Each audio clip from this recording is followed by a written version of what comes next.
All right. Hello, Fortinos, brothers and sisters. Welcome back to Ministry Revealed. It is April 13th, 2021.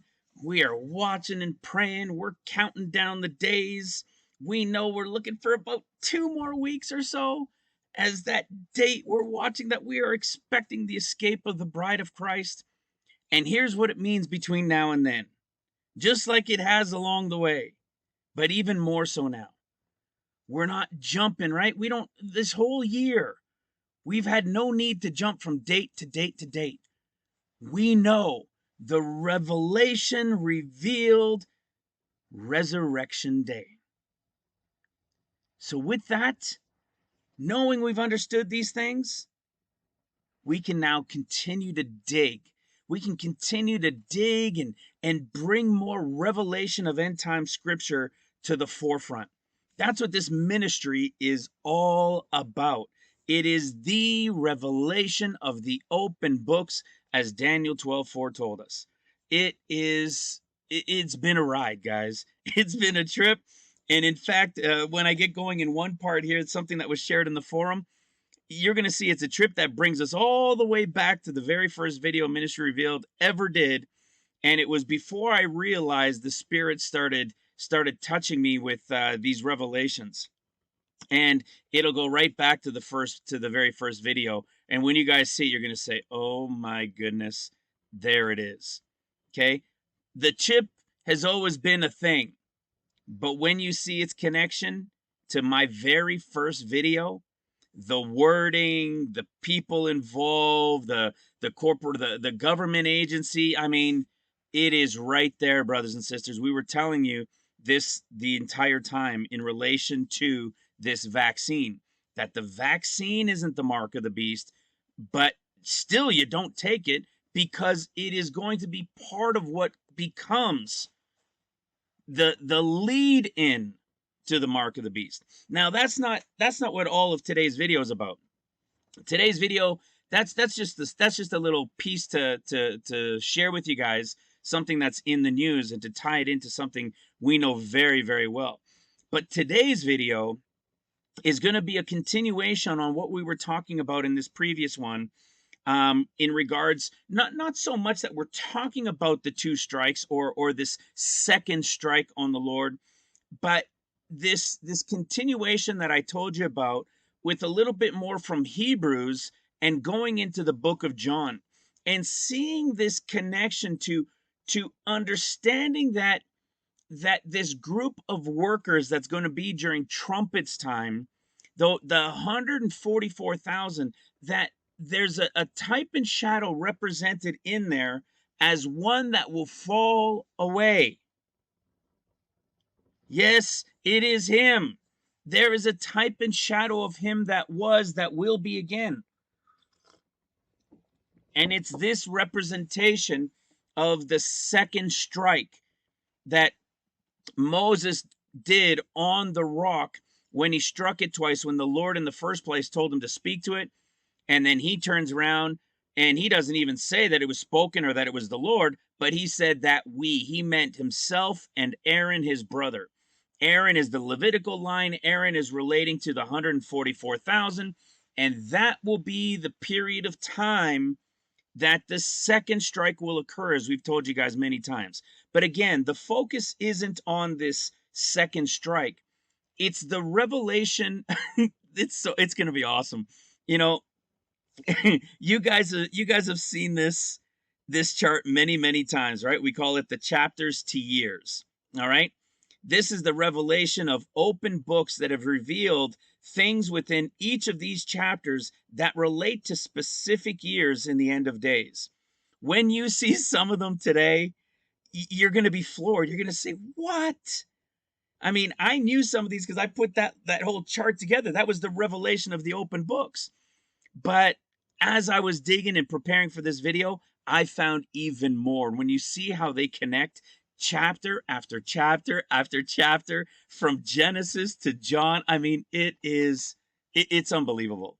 All right. You can't deny it if you've at least been watching for a little bit and you're starting to understand these chapters to years and how they're playing out. You're going to see for yourselves yet again. It is just flat out undeniable that these books have truly opened to us and we have understood them exactly in the position they're in. All right, so we're going to get into that. Sip of coffee while it's hot. Oh, it's just the perfect temperature. All right, so we're going to get into all this, and as usual, I always like to start with this because anybody who's new, I got to turn my heat down. As usual, anybody that's new, you need to come and watch these intro videos. All right, you got two things you can do now, and one is watch the videos or use the videos as a starter, and you can also read the book. You can either buy it on Amazon, you could download the free PDF, or you can get it for like $1 on ebook. All right, but here's what you want to do. Spend 30 minutes in the first video, 30 minutes on the second video, and watch the third one to understand how the first two were missed all of these generations. All right, what you're going to find out is in who the Gospels are speaking to, you're going to find out that Luke is speaking to the bride of Christ. You're going to find out that Mark is speaking to the sleeping church that was left behind. And you're going to find out that Matthew is written to the Jews. Many people will say, well, that's not a mystery. Well, yeah, it is. The Jewish part, that Matthew's written to the Jews, that's not a mystery. They've suspected and believed that Mark was written to Gentiles in a sense, but that Luke, there was never enough certainty in. You'll find out in this intro video, and it's just the introduction to it, you'll find out that that is indeed the case. And you'll find out when you get to this third video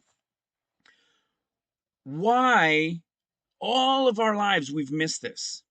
You're going to find out how is it possible after you've seen this first video that we've missed all of this. How is it, or why is it that we saw 7 years when this second video is going to show you that the end days is truly 14 years? It is 2 sets of 7, one final 7 for the sleeping church and one final 7 for Judah. It's seals and trumpets, 7 and 7. You're going to realize that it's because we've all been taught from the Gospel of Matthew. When you realize that and you start to understand these 2 videos, your entire understanding of Scripture is going to explode in revelation. You're going to have questions answered that they've been troubling you for decades, depending on your age. All right, but that would have been troubling you for so long. They're going to be revealed. They may not be revealed in these first 2 videos, but I promise you, as you continue to watch and you continue to follow through and you seek some of the rest of these videos in here, you will come to understand. You will come to understand all of those questions that you've had, or just about all of them. Then I would recommend you watch the 6th video. You're going to see this mystery that people have had forever. How is it that they argued for pre-trib?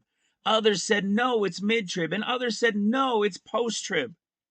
The answer is, when you understand who the Gospels are speaking to and that it's truly 2 sets of 7 and what caused all this chaos in the first place, you'll understand that the reason pre-trib and post are all backed by Scripture is because they're all true.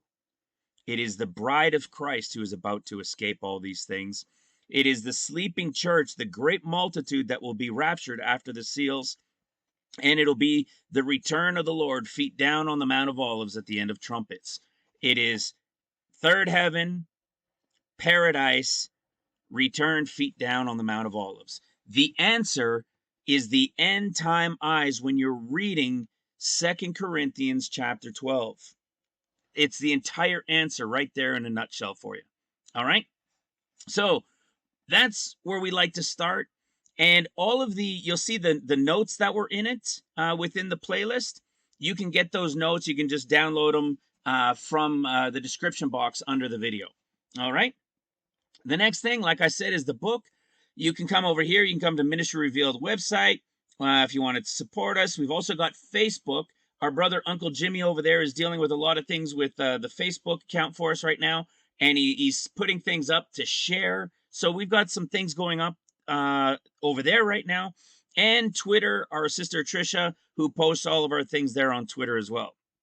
Now, when I say go to the website, you can go to the website, and you come to the website, and this is what we have.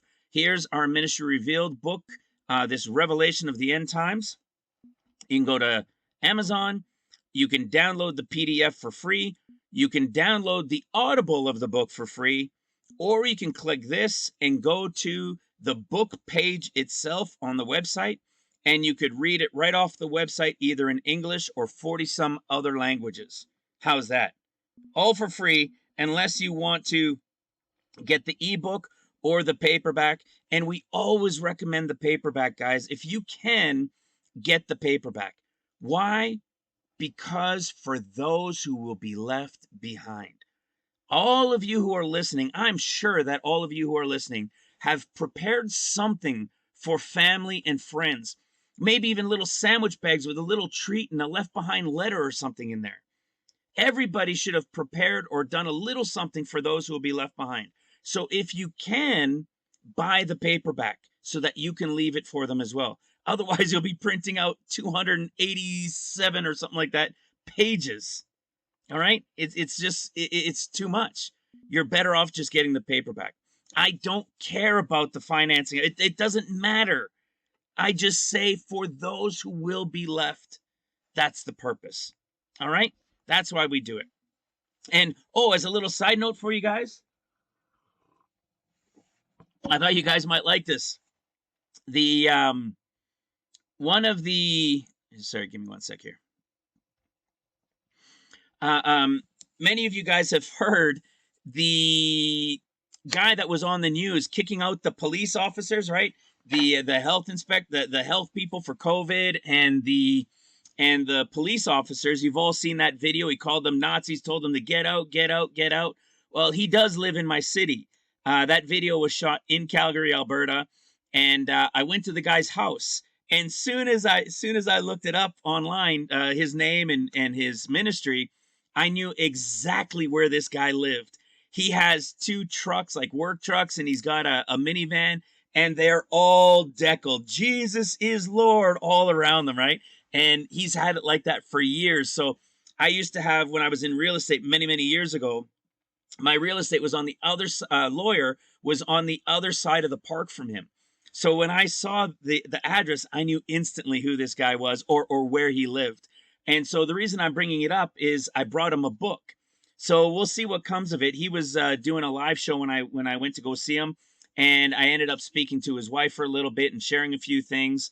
And so we'll see how that goes. You know, that'd be exciting to maybe have a chat and just share a little bit of what we do. So if anything comes of that, I will let you guys know. But I thought it was exciting because I dropped off books to 30 different churches now, picked up 3 from one church that decided no. So at least they took a little bit of time, one of them, to read. So with that, that's why we do it, guys. It's to leave it for those left behind. Try to reach them now, of course, but most certainly to try to get the word out now and have it for those left behind. All right? So now with that, let me get going here. Like I said, it's kind of going to be like a continuation from the last one, because in the last video, I told you guys that I would carry it forward into the book of Hebrews, and in particular into the book of John, in relation to how is this involvement of the representation of 144, those trumpet workers, how is this represented during this time of being a second strike? Moses' strike happened already. This second strike, we believe, is this strike being spoken about that relates to Aaron and the 144. All right, a string of at least one. All right, and you're going to see this again. It's incredible what it reveals. But now, as we get started, this is what I was telling you guys about a moment ago. This was the first video I ever did on Ministry Revealed. I did it in 2 parts. This is part 2. It was June 16th and June 17th, 2017. And this video, I tell you guys, it's probably, I would say, from all the Mark of the Beast videos I've ever seen in my life, I would still say that this video is the best one I've ever seen. It shows the companies that are connected, how they're connected, from your digital wallet to your credit score, to your health records, to all of these things, and the companies that are involved. You know, there used to be that company called Verichip, and it's become the company called Positive ID. And I kept saying it doesn't matter what the name is, because they'll absorb other companies, and they'll change this name, and they'll change the ticker, and it'll be publicly traded, and then they close it, and then they open another one. See, they're very conniving and very sneaky. But even in fact, some of the companies that they absorbed, that controlled some of these things like credit scores, there was really nothing on them. There was like a simple one-page website, and just a little bit of digging and seeing how they got bought up and everything was incredible. Well, in this video, you'll see I talk about PCR amplification of DNA. The use of PCR machines that these guys, through M-band and Firefox DX technologies, they use these PCR machines. Okay. 4 years ago, 3.5, 4 years ago, did anybody ever hear of PCR machines outside of the medical field? No. And in the videos, I'm telling you that they're using these, and they would use these PCR machines for people coming into the country to track for disease and testing people when they come in. This is literally taking place right now. All right. It's this polymerase chain reaction. That's the PCR chemistry, and it amplifies DNA a billion times. All right. So they can, what the purpose is, it was invented discovered by scientists back in the 80s, mid-ish 80s. And what they do is they can take a little bit of blood, and so they don't have to keep taking blood from you. They can amplify it and what do you say, like amplify it and make billions of copies of it, so they don't have to keep coming to get more blood.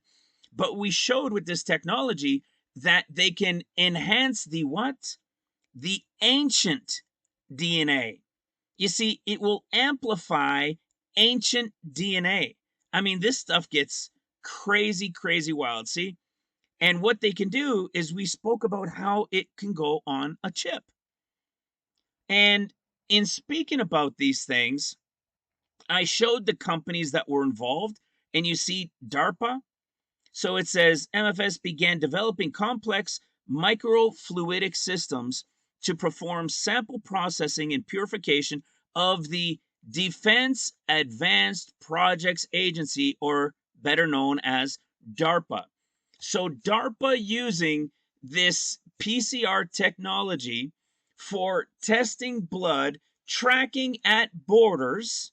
This is all stuff I spoke about almost 4 years ago. And it will be connected to the chip. And as I spoke about these things, let me show you another piece over here. As I spoke about these things, there are people involved in it, like the former DARPA director, who is now a Google executive, and her name is Regina. Okay. And they're talking about how they can have blood in these things and release blood.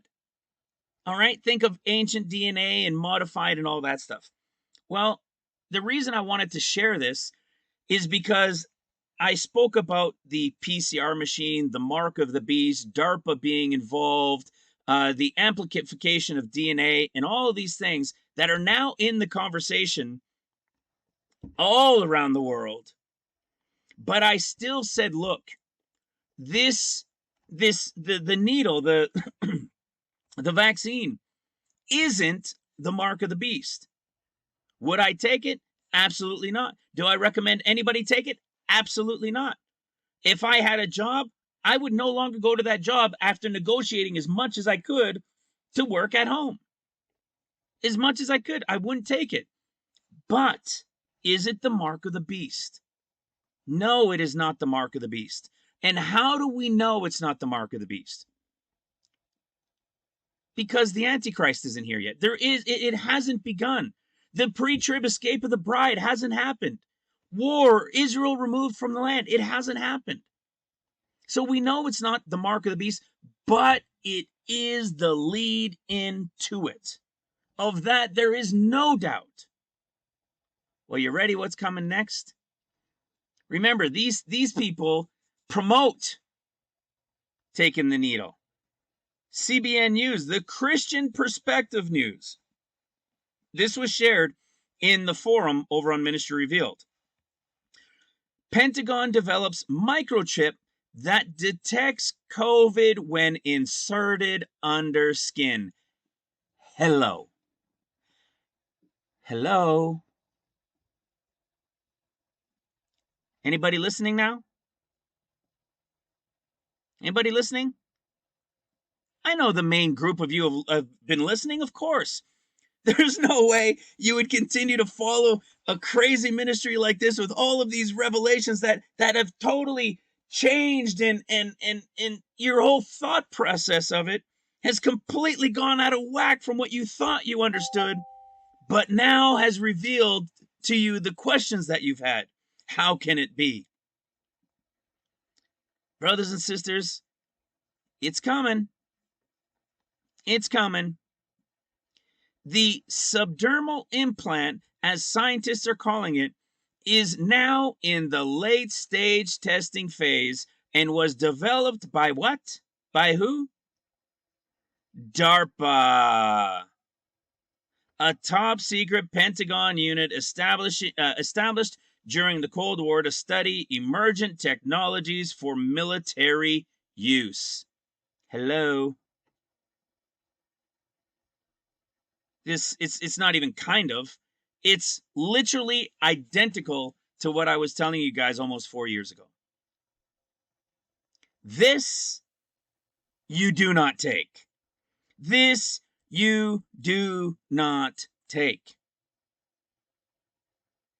Do we need to be worried about it now? No, because it will not come about while the bride is still here. All right? There's still a little bit of time to go. And even as much as 2 years before it's really begins to be implemented. All right? In relation to the chip. So I wanted to share that with you guys because that was a big deal. All right? That is the next step, mark of the beast. The actual thing. All right?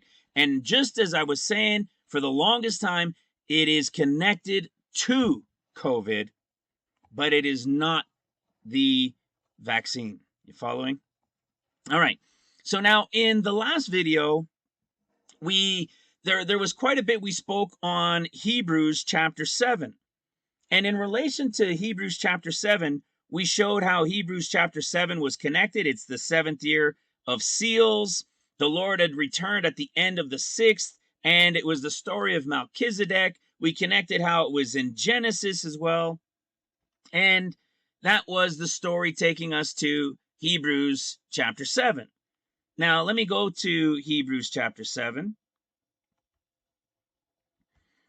And let's see if we can make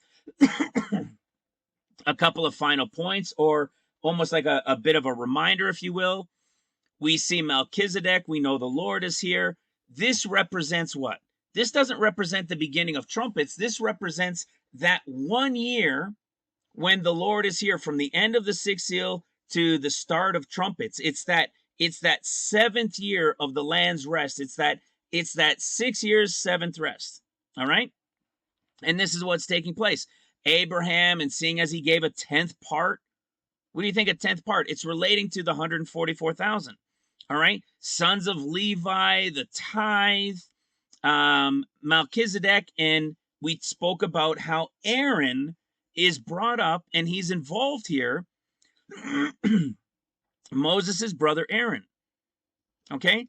And we started to explain how in the last video it related to this second strike of some sort, this cutting off of Messiah that we've known and have been talking about for over a year and a half at least, in maybe even closer to 2 years now, in little bits and little drips and pieces here and there. But once we understood this second strike, this Moses striking the rock twice when the Lord didn't even tell him to strike it once, and he does it in his and his brother's name. when he says we. The Lord, why would you even strike it? And then to do it twice, that's why they never got to go to the promised land, brothers and sisters. All right, we spoke about that a little bit in the last one. And so I wanted to develop it to show you that this relation of time at the end of seals to going into trumpets is connected to Aaron while Jesus, the high priest, is here for the first half of trumpets and is related to the 144,000 sent out to work. So we're gonna go forward a little bit more, and you guys are gonna see connections that are gonna blow your mind. I was speaking to one of our brothers via email, and when we went through in the previous video about Hebrews chapter 6, I mean, the revelation that came from Hebrews chapter 6 was mind-blowing.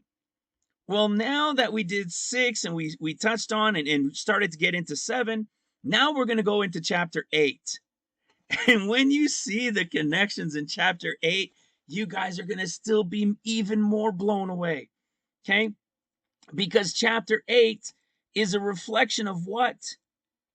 The first year of trumpets.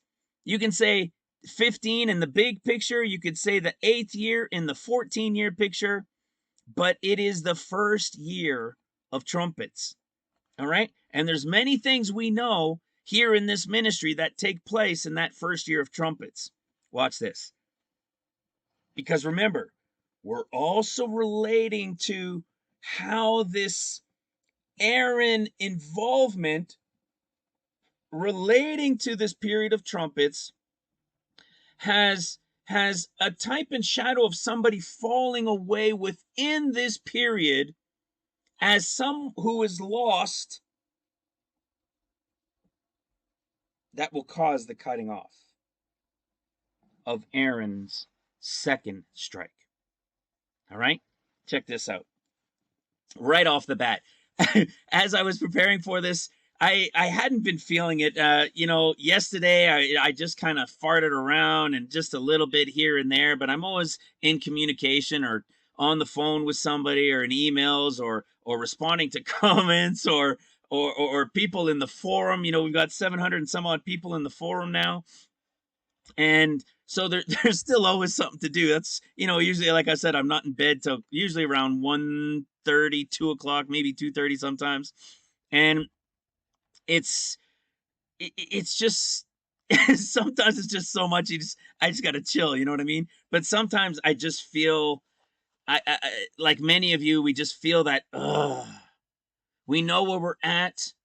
We understand there's incredible revelation the Lord has given us, and we just can't wait to find out. Lord, please reveal to us this purpose. Help us to understand. Help us to, how do we share it more? How do we get it out more? How do we wake up more people? That's the burden, right? So that's a little bit of how I was feeling yesterday and a little bit this morning. But once I sat down and started getting into it, it was so awesome.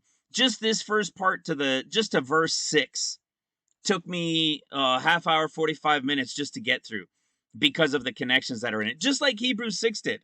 All right. So where do we know we are now? We know we're now at the beginning of trumpets. And right off the bat, look at the title. The heading is Jesus, high priest, right, as Melchizedek, of a better covenant. Well, that's exactly what the beginning of trumpets is. The Lord will make a new covenant.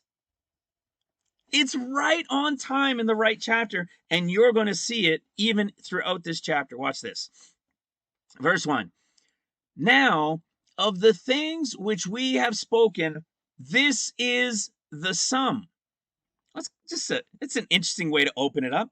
Out of all these things I've spoken to you about, this is the sum of it. And what does it mean?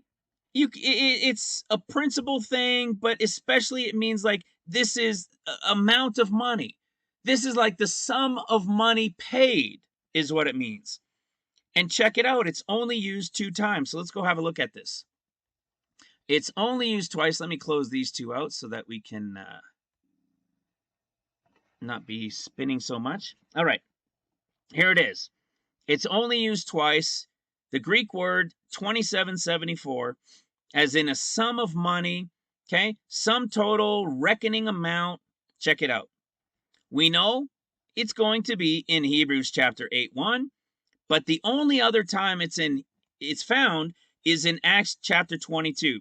And in verse 28 says, and the chief captain answered, with a great sum obtained I this freedom.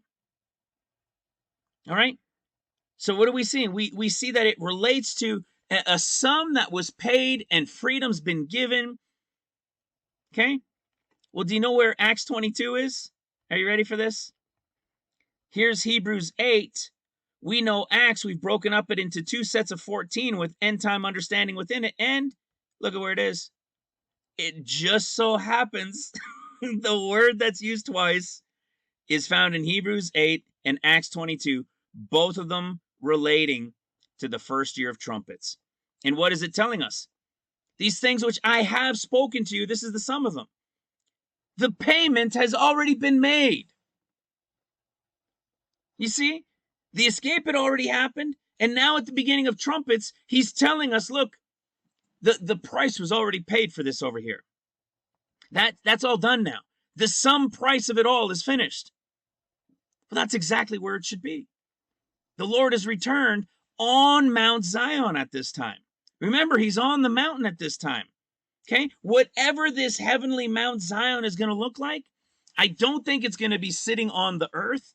I don't know what it's going to look like. It might be in the clouds. I don't think everybody will be able to see it. But they'll see it when it's first coming and people will be freaking out. We know as the end of the sixth seal. Listen to what it says next. We have such an high priest who is set on the right hand of the throne of the majesty in the heavens.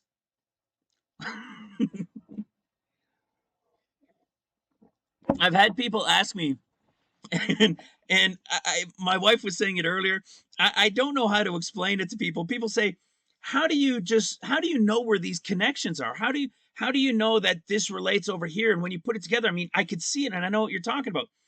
And guys, I've told you before, I don't hear from the Lord. There's no audibles there. I don't see things just come across my eyes, nothing. I just know. I just know. I know where it connects. I know where it relates to. I can't explain it. I just know.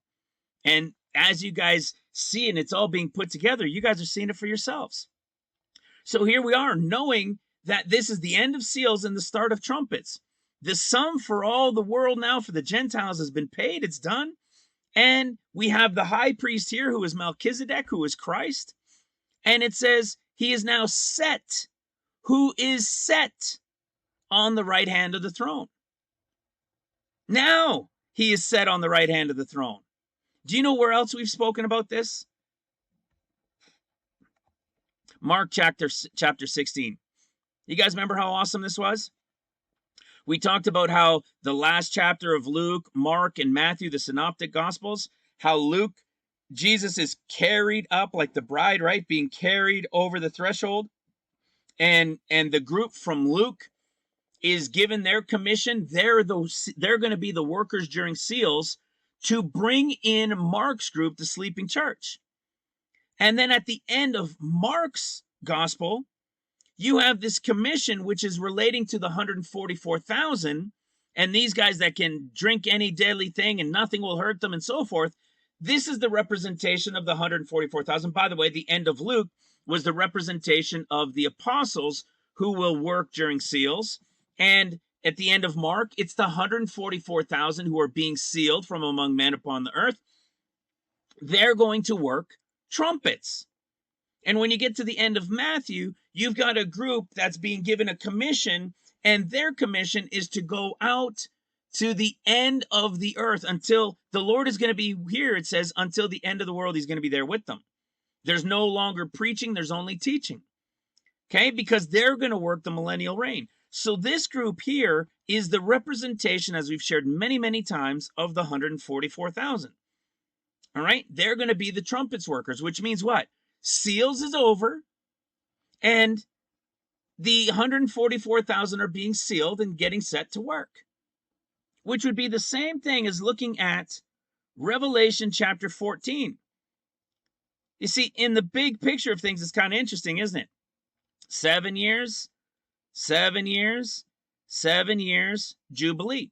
We have the same type and shadow. I don't want to mess you up to say, go look at it this way and that. Oh, the seals are already over. No, that's not what it means.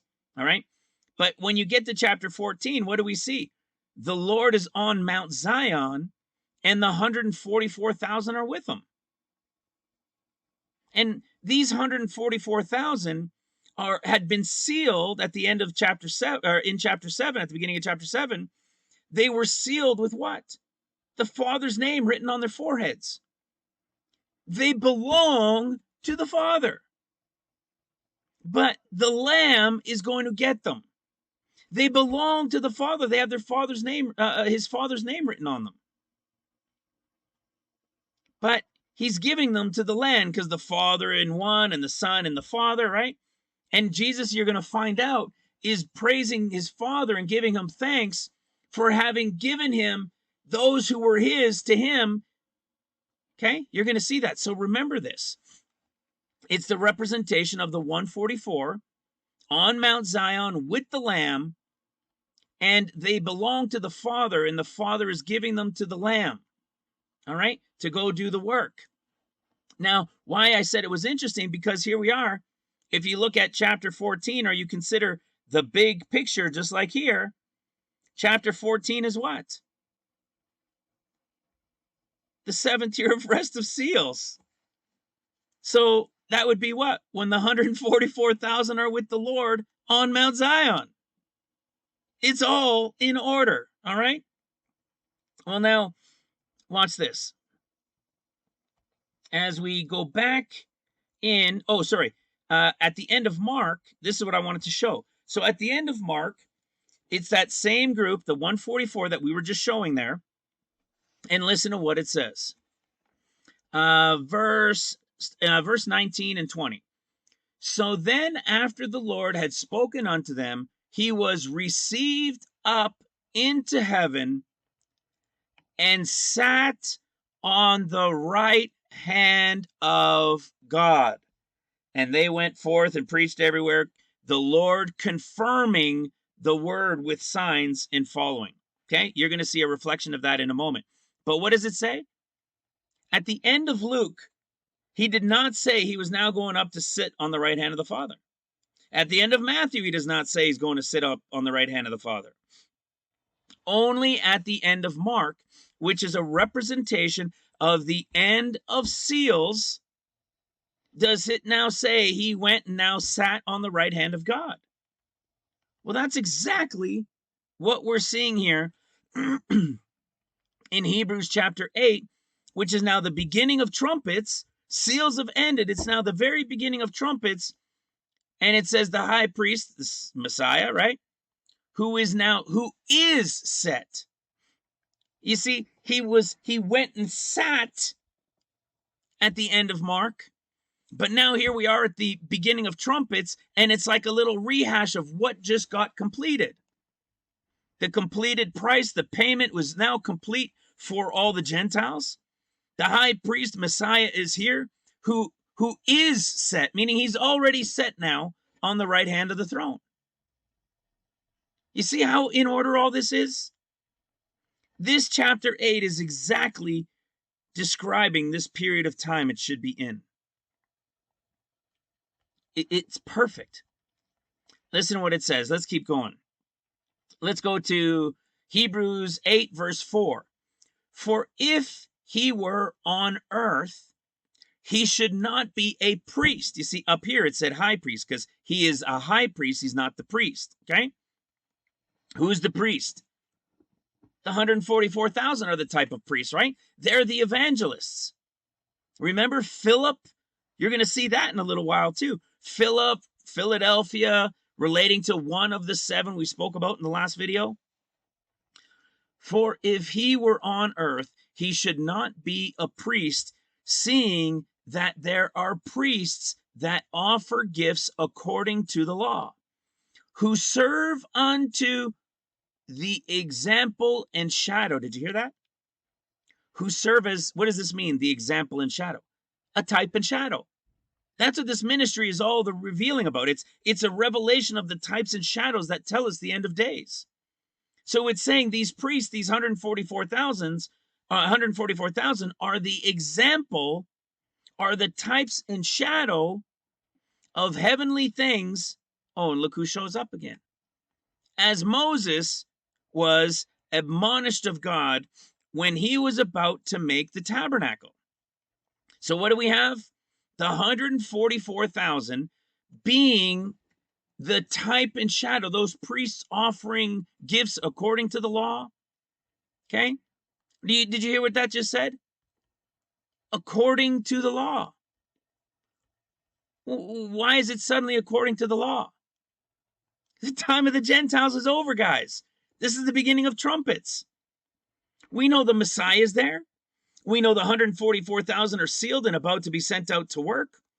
They're a type and shadow of the heavenly realm, meaning they're a type and shadow being sent out by Jesus to go work.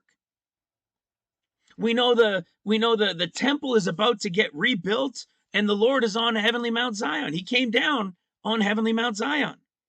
These are all things we know that are being revealed here. Watch this. When he says, as Moses, as examples and shadows of heavenly things. Let me show you that one real quick. Remember we said, we've been showing this for over 3 years, that in Revelation chapter 12, verse 5, and she brought forth a man-child. Okay, this is when Jesus shows up at the end of the 6th seal, who was to rule all nations with the rod of iron. Okay, and her child was caught up. This is the rapture. But who then is going to rule with the rod of iron? Jesus isn't going to be ruling on the earth with a rod of iron yet. He's going to be giving his kingdom and everything else. But who are the ones going out to rule with this rod of iron? The 144,000. They're going to have his power and authority, and greater authority than he had are what these guys are going to be given. Okay? And we've spoken about it before. And when you see this, as we get further on and we get into John, you're going to see in John that the way pastors have taught it to us, it's as if we all had this ability and this power, and in some loose sense along the way. But when you see it with end time eyes, I'm telling you, Bereans, get ready, because the understanding of all of this revealing in these open books is going to blow your mind. Watch this. Okay, so we know it's the 144,000 are the type and shadow of the Lord that are going to be given his authority and sent out and so forth. All right. But then it says, as Moses was admonished of God when he was to make the tabernacle, for see, saith he, that thou make all things according to the pattern showed to thee in the mount. What? It just so happens in the chapter to year, chapter 8, which is the beginning of trumpets, it's talking about now Moses, after all of these things it's already shown, it's now talking about the building of the tabernacle that was about to begin, and how he was shown the pattern of it to begin the build while he was in the mount. Guys, those that have been following for a while will know exactly what I'm showing here. Are you ready for this? Remember Zechariah chapter 8? Where is Zechariah chapter 8? Here it is, Zechariah chapter 8. Oh, it falls in the same place. So we're talking about the tabernacle, the temple about to be built. And that it's the pattern. While he's on the mount, he was shown the pattern. And if we go to Zechariah chapter 8, look at what we see. Thus saith the Lord of hosts, I was jealous for Zion with a great jealousy. I was jealous for her with a great fury. Thus saith the Lord, I am returned unto Zion and will dwell in the midst of Jerusalem, and Jerusalem shall be called a city of truth, and the mountain of the Lord of hosts, the holy mountain. What is this? This is the Lord having returned at the end of seals. They saw him coming on heavenly Mount Zion. They defeated those that came against. 144,000 were sealed. The rapture of the church came in. The sum has been paid. The Lord is on Mount Zion, and he's showing them and letting them know the building is about to begin while he is on the mountain of the Lord. Listen to this. Verse 4. Thus saith the Lord of hosts, there shall yet old men and old women dwell in the streets of Jerusalem, and every man with his staff in his hand of every age. Oh, staff in his hand. Kind of interesting, right? Think of the 144. But what else does it say? Verse 9. Thus saith the Lord of hosts, let your hands be strong, you that hear in these days these words by the mouth of the prophets, which were laid in the day that the foundation of the house of the Lord of hosts was laid, that the temple might be built. For before these days there was no hire for man, nor any hire for beast, neither was there any peace to him that went out or came in, because of the affliction. For I set every man against his neighbor. Tribulation, brothers and sisters. For 7 years they couldn't rebuild. Remember, the only thing that'll get built is the foundation. Now the building, let your hands be strong, because the building is about to begin. So he's being shown the reason we're being told Moses there, and being shown the temple and the tabernacle, and the reason for all these things in that chapter is the timing in the end of days. Do you understand, like even here, how it says, which were in the days that the foundation of the house of the Lord might be laid? We kept showing that the foundation of the house is laid in about the 4th year of seals, 3rd to the 4th year. The foundation of the temple is going to be laid. And that's why when we were in Hebrews chapter 6, it's the end of seals, coming to the end of the 6-year portion of the tribulation of seals. And it's saying, hey, let us not lay again the foundation of repentance. Okay, it's the foundation of repentance, yes, but it was also a literal foundation that was laid, because there's a spiritual foundation and there's going to be a physical foundation. There's going to be the spiritual temple of the Lord, which is hovering above, and there's going to be the literal on the earth of the city and the temple and streets being rebuilt. All of this falling exactly in order. We have understood this to be an opened book. All right, with chapters to years. What else does it say? That thou make all things according to the pattern shown to thee in the mount. So not only is it lined up with chapter 8 of Hebrews, it lined up with chapter 22 of Acts. We're going to go into John 15 a little later.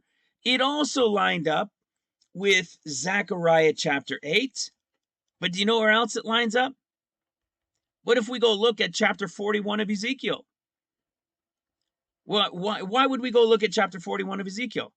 Well, it's talking about the pattern of the temple, the pattern of how they were to build things, being told here at the beginning time of the build.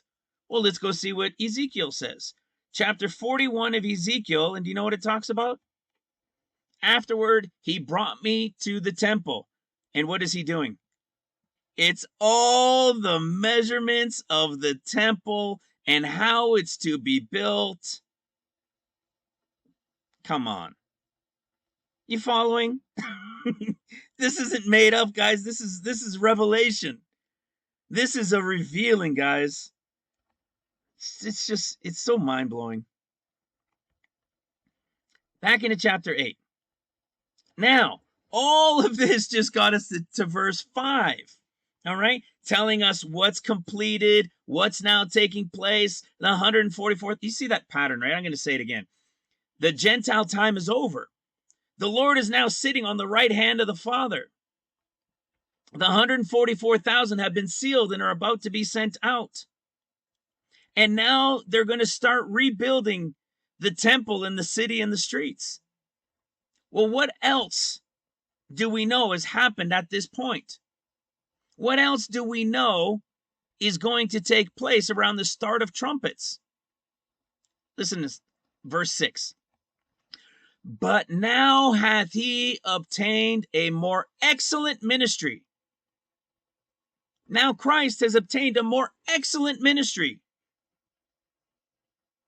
See, he's completed that one. Now he's obtained a more excellent ministry. By how much also he is the mediator of a better covenant, which was established upon better promises. What is this saying? He's forming a new covenant. Okay? Right in the chapter to year that it should be when Christ is going to make this new covenant. There it is. You'll see where it relates to in all these other chapters we've spoken about as well. For if that first covenant had been faultless, then should no place have been sought for the second.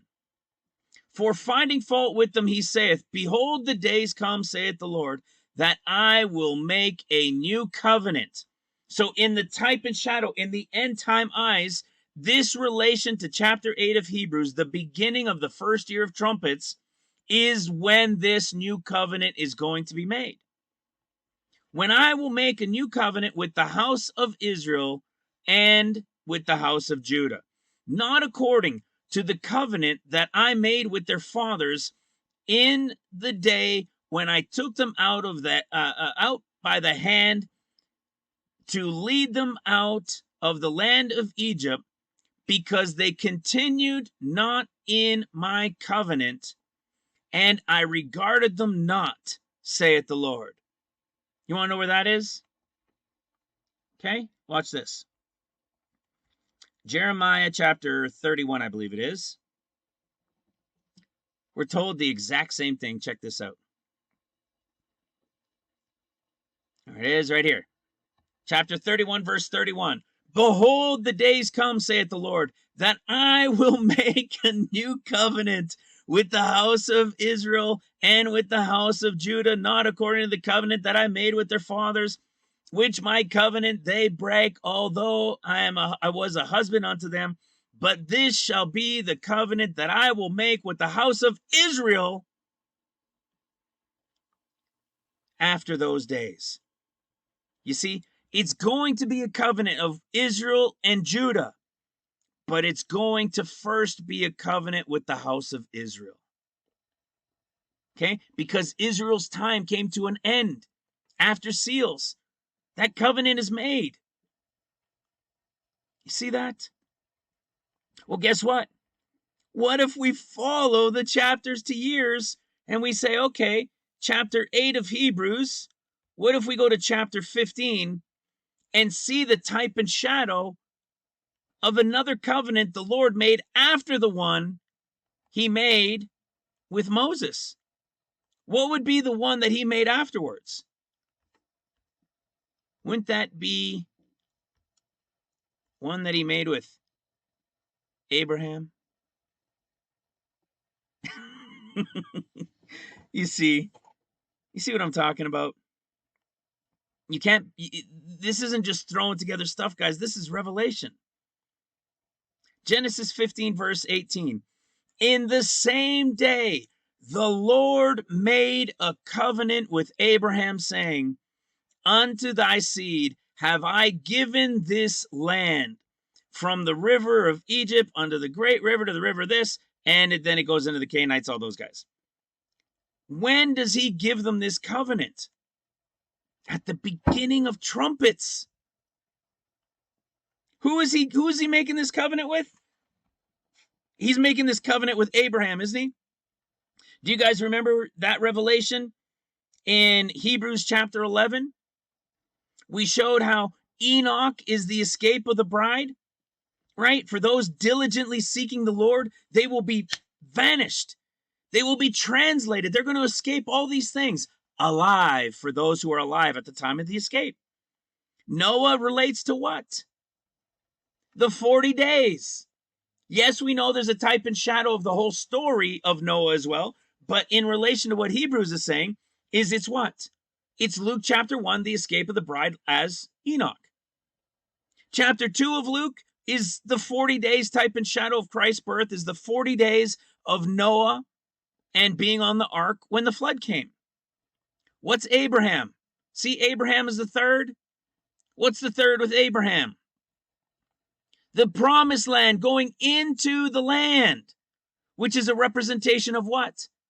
The rapture, which is the representation of the rapture over, and they're coming into the land of their inheritance. Abraham. What are we talking about in chapter 8 and this new covenant and taking it into Jeremiah 31 and the new covenant with Israel and taking it into Genesis 15, which just by chance relates to the same chapter to year as Hebrews 8.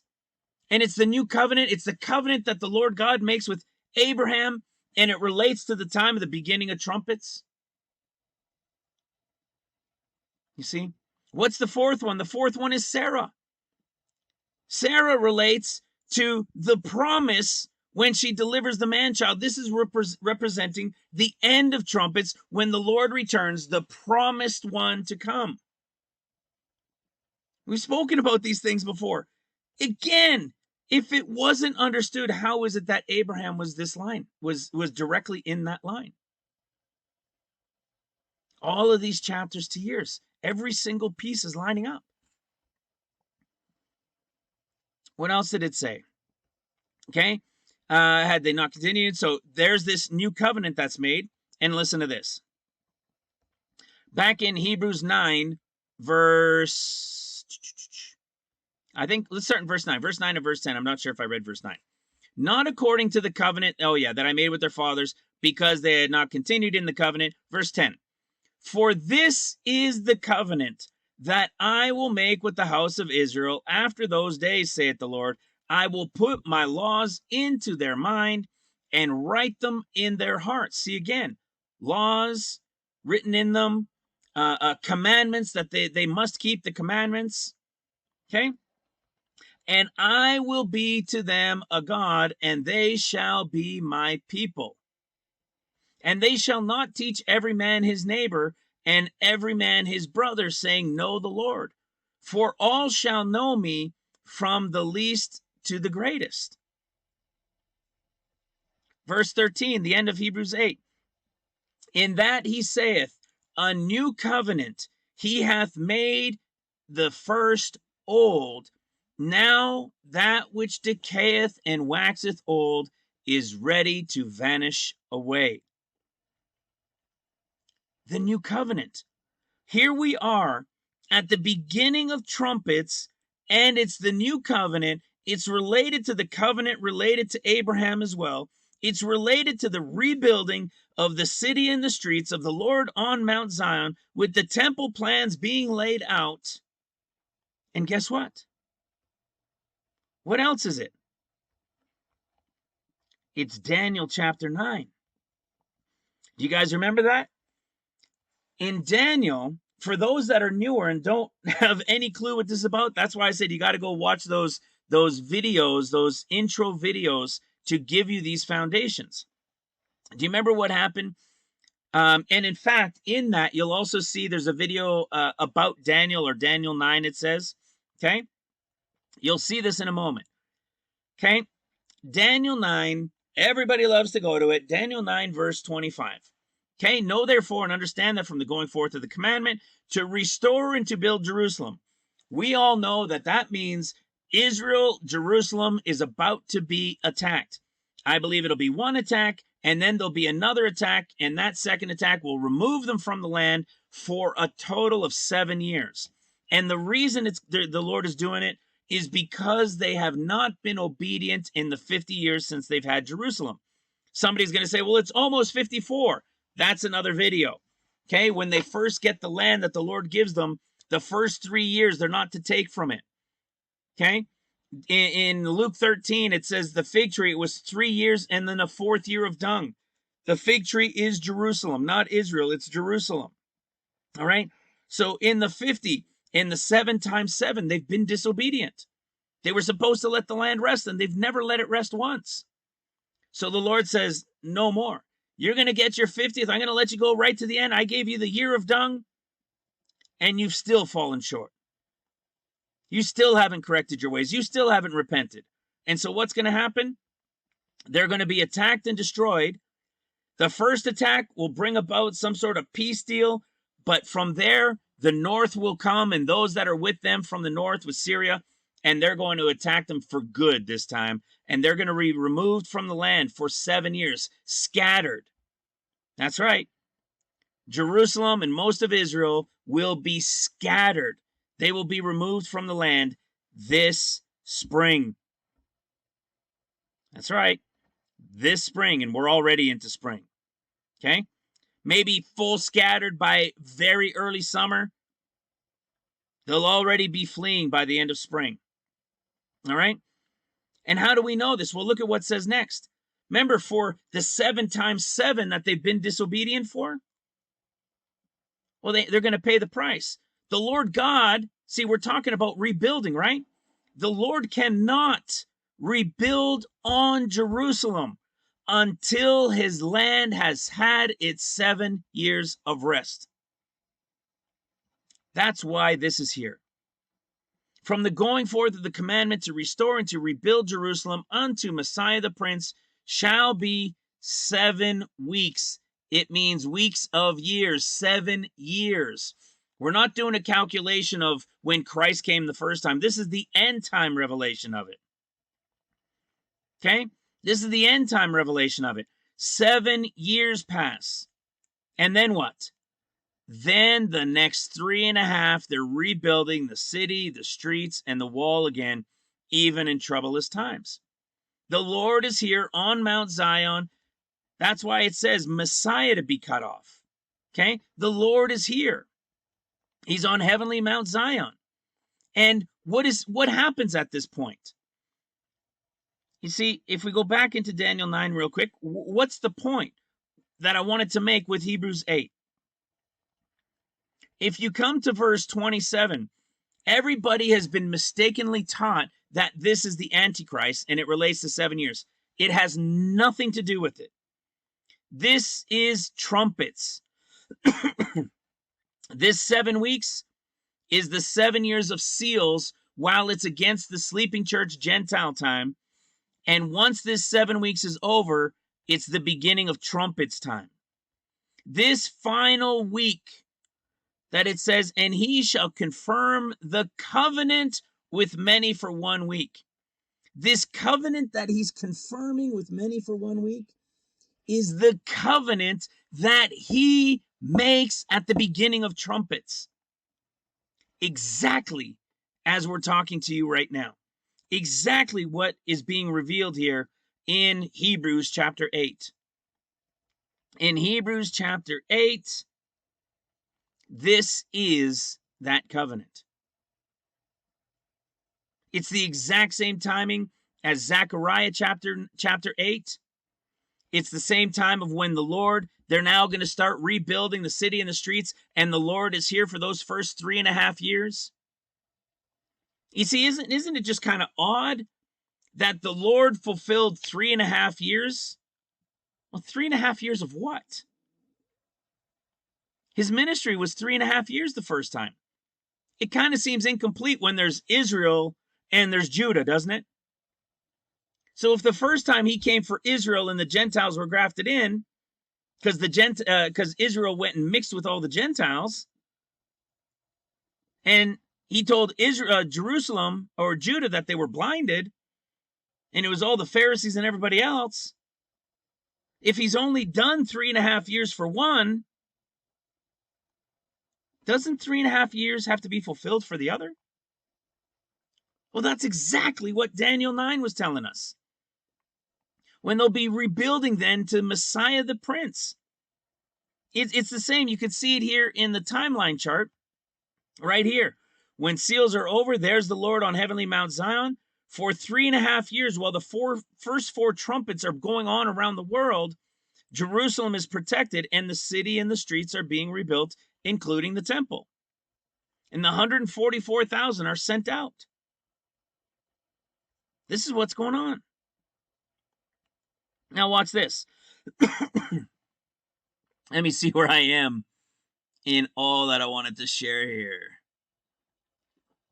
So we shared here in Daniel 9 this reasoning for him renewing, this confirming the covenant. It means renewal. When you go to the Hebrew and you dig into it, you find out that it's a renewal. He's confirming a covenant that was made and he's renewing it. Well, why is he renewing this covenant? Because remember, we know that Messiah gets cut off after 3.5 years of trumpets. So for the church age, he fulfilled 3.5 years. Okay, church age comes to an end. The sum has been paid in full. He's on Mount Zion. There's a new covenant that's been confirmed that he's made. And it's the covenant that he's made with all. And now he's going to fulfill 3.5 years for Judah. That when his ministry is over, it will have been 7 years. Doesn't that make more sense than 3.5 only? It will have been a 7-year ministry. When does he get cut off this time? Well, we showed in the book of Revelation. I mean, everybody knows when Satan is cast down at the 5th trumpet, the pit is open and all hell breaks loose, literally. You see, this is Satan's time. The Antichrist time came back here. You see, they're together, they're like one, but they're not the same.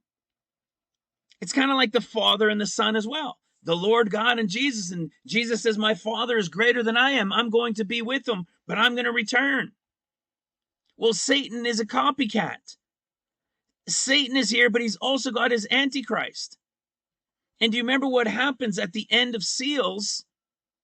They come down at the end of seals and they destroy the Antichrist. Right? They destroy the Antichrist. But when the pit is opened, something else happens, right? So let's keep going. So we have Messiah doing his 3.5 years. When those 3.5 years in the city and the streets and the temple have been rebuilt, Messiah is going to be cut off. He's going to be cut off at mid-trumpets. And you know, as we've said earlier, and we've said many times, trumpets relates to Judah, which means trumpets relates to Matthew. Okay? Trumpets, the 7 years of trumpets is Jacob's trouble. During the first 3.5 years while Messiah is there on Mount Zion. And what happens? Only in Matthew. So if Luke, Mark, Matthew is the bride, the sleeping church / Israel, and Judah, then Mark is seals and Matthew is trumpets. Do you know what we find only in Matthew? In Matthew chapter 26, it's about Judas Iscariot, right? The one who betrayed Jesus. And we see only in Matthew, in Mark and in Luke, it does not say 30 pieces of silver. It just says money, right? That he covenanted, he made a deal for money. But in Matthew's version, we are told the exact sum of money. And remember, if we're in trumpets time and we're at this point of this cutting off that's coming, watch this. If we follow the story and we were to go into Zechariah, Okay, there's the beginning when the city and the streets, the Lord is on heavenly Mount Zion. City, streets, and temple are about to start to get rebuilt. When you get to chapter 11, it's like what? 1, 2, 3 years and a half. So about halfway through is the representation of chapter 11. 3.5 years, then Messiah is cut off. Well, what happens in Zechariah? Many of you guys know this. Zechariah 11, what happens? The vintage of old has been cast down, right? Satan has been cast down. This is Revelation chapter 12. Woe to the earth, right? For the vintage of old, for Satan has been cast down. Woe to the inhabitants of the earth. And listen to what happens. Jesus says in verse 10, and I took my staff. In fact, let's read even how bad it is. In verse 9, then said I will not feed you. That dieth, let die, and that be cut off, let it be cut off. And let the rest eat every one the flesh of another. That's how crazy sick it's going to be. Verse 10, and I took my staff, even beauty, and cut it asunder, that I might break my covenant, which I made with all people. And it was broken in that day. See, when did the rebuilding start? It was in chapter 8. Here he is saying now he's got to break that covenant because Satan's being cast down. He's going to break that covenant that he had made with all people, which he made at the beginning of trumpets. But remember, we were just talking about how Judas and the 30 pieces of silver is only given to us in Matthew, which represents trumpet time. And if it represents trumpet time, it should represent mid-trumpet time. And so if it represents mid-trumpet time at the cutting off, just like Christ, remember what happened? When Christ was taken into the hands of sinful men, and the total is 2.5 days, taken into the hand of sinful men, crucified, and then resurrected on the 3rd day, 2.5 days. In the end times, what does it mean? It means when he's cut off after the 3.5 years of trumpets, he's cut off for 2.5 of these 3.5 years.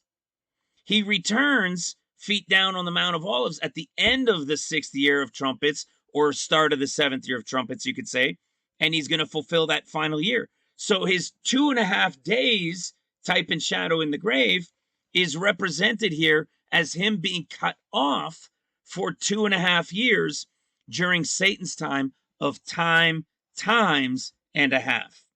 Okay? Watch. Remember, we're talking about the time of Judas. You're going to see as this builds, as we go into, you're saying, okay, I've heard some of this before, Alan. Well, we got a lot of new people since I've spoken about it before, but you're going to see where it leads into greater detail. And listen to what he says. Okay? So he broke his covenant in that day that he had made with all, and it was broken in that day. And so the poor of the flock that waited upon him, they knew the word of the Lord. Verse 12. And I said unto them, if you think good, give me my price. And if not, forbear.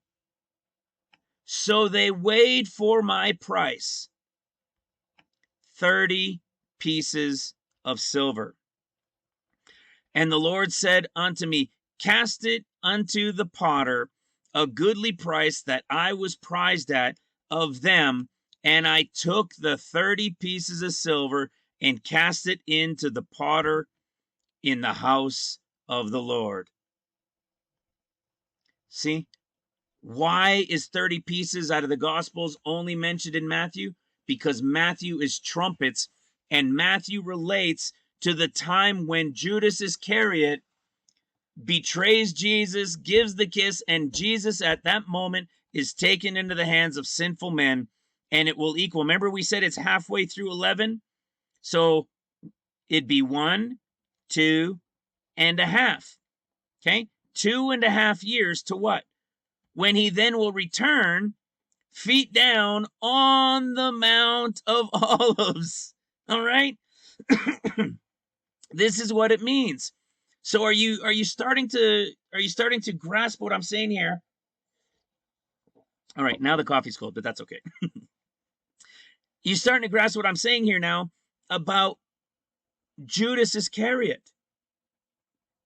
He was a worker. He was with the Lord. They had gone out preaching. This is the representation in the chapters to years of the time of trumpets. So within this period of trumpets, we're seeing that there's this 30 pieces of silver being given and then cast into the temple, which is the same story as we're given in Matthew 26 at the time of Christ when he's betrayed. And he's about to go into the hands of, I think it's in 27, is going to be betrayed into the hands for 30 pieces of silver. And what happens? He took them, right? And he took the money and he went and threw it back into the temple, gave it back to them, and they're like, I don't want this. And they ended up buying a field, right? Well, if this is the type and shadow, and the time frame of this type and shadow, which it is at mid-trumpets, and Judas is a representation with the others of the 144,000. Remember we said the second strike? The second strike would pertain to somebody who will have been cut off, somebody who ended up being lost, that the Lord had given him, but he had lost only one. It gets really good here, brothers and sisters. Watch this.